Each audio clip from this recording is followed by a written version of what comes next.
La toute première histoire de cul. Inévitablement, Ève avait suivi le premier velu, le primitif Adam, toujours fourré dans les jupes de son père, ou à construire des cabanes, manger des bananes, pisser rond dans l'eau, se souciait peu d'elle, n'y trouvait pas d'intérêt. Il acceptait pour sûr d'être dans ses bras pour qu'elle épouille sa longue chevelure, et ne rechignait pas à prendre un bain en sa compagnie lorsque la crasse le démangeait trop, et qu'elle devait le frotter d'un galet pour tout faire partir. Mais sinon, Adam faisait bande à part.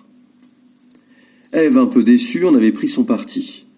Elle passait son temps à cuisiner au feu de bois, un peu de tout ce qui pousse, rampe ou nage. Ses petits plats, elle les préparait pour elle seule, car Adam préférait les bananes.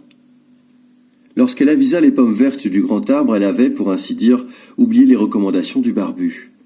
Dieu ne leur avait-il pas défendu 1000 autres choses, telles que sauter dans un ravin, poser une tortue à l'envers, brûler les forêts, dresser des monticules de hérissons? Un serpent passait par là, on lui a depuis mis l'affaire sur le dos. Mais si les reptiles avaient pu écrire une Bible, une toute autre version y aurait été contée. Le serpent, lubrique il est vrai, fit une proposition à Ève. N'avait-il pas largeur et longueur respectables? Elle le repoussa exigeante, fit valoir qu'elle préférait s'enfourner de bons gros légumes bien lisses plutôt qu'un animal à écailles à l'hygiène douteuse. Elle croqua donc une pomme, la trouva fade, se dit que peut-être en compote, et secoua l'arbre pour en faire tomber une bonne quantité. Le serpent, dépité, alla trouver Dieu, endormi comme à son habitude, pour dénoncer la femelle.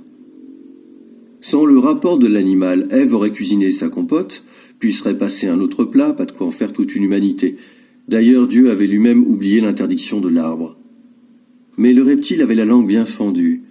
Il flatta le divin orgueil, si bien que l'être suprême consentit à se déplacer. Il interrogea Ève sur ce qu'elle traficotait. Elle lui répondit que cela ne le regardait pas, qu'il n'avait qu'à lui créer un homme digne de ce nom s'il voulait qu'elle ne fasse plus de bêtises. Elle lui dit aussi qu'elle souhaitait des enfants, que ça la divertirait un peu, oui, cela même, des enfants. Un nouveau concept qu'elle lui proposait, que sinon elle ferait de son paradis un enfer, qu'elle retournerait toutes les tortues sur le dos étant de diablerie qu'il ne pourrait plus dormir tranquille. Dieu céda. Il endormit Adam, prit une de ses côtes et la déplaça en un endroit propre à satisfaire la demande d'Ève.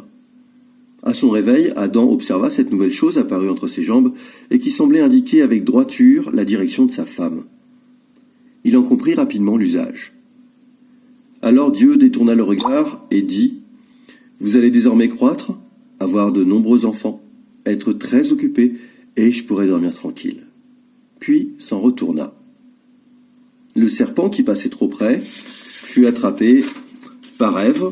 Elle le décapita, lui ôta la peau pour en revêtir le membre d'Adam. Faire des enfants, elle en aurait le temps plus tard. Pour le moment, elle comptait profiter pleinement de son nouvel amant.